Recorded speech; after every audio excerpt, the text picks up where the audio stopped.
Hey everyone, this is Tim from YourSixTech. Today in this video I'm going to show you how to use a USB headset with your Nintendo Switch, and this is actually really easy to do. You can do it while it's docked or on docked. If it's docked, it's very easy. So most of these headsets come with like a wireless little dongle like this. This one is for my PlayStation 5. Can't remember how to turn this on, but here's the power button. I'm going to turn this on, and then I'm going to go to my dock. And there's going to be USB ports on the back. So let's go on over to my dock and then zoom on in right here. And then on the back side, you can plug this into the little USB slot. So it's very easy to do. So I'm going to go to it now and then turn it around. So right here, you can see there's USB slots. Might be tight. I'm just going to plug this in. So there's only one USB slot, and it might be difficult to get this in here with the HDMI cable and the power cord right there, but once we do this we should be able to communicate. Boom, it's in.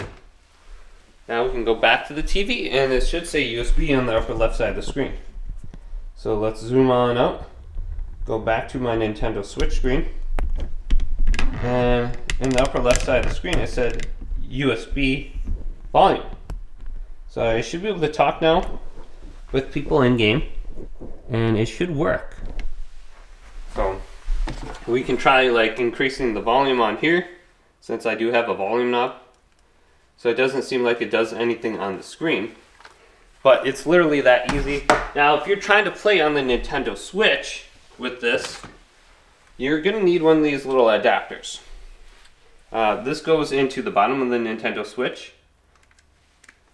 and then the other end is USB. So this is USB-C, I believe, to a just standard USB. And then all you have to do is plug in your little dongle that you got before. So you may have got these with like your phone and stuff, and you might have it just laying around. So here's my dongle. You just plug it in here, and it should work when it's like in the handheld mode too. So I'm going to plug this in. Boom. And it says USB in the upper left right here for the volume for the headset. I guess we can just increase it or decrease it on here now. It says USB. You can see that here, but works very well, and I can listen and hear things now on here. But hopefully this quick little video helped you out. If it did, leave it a big thumbs up. Subscribe to my channel down below for more technical videos coming up next on YourSixTech.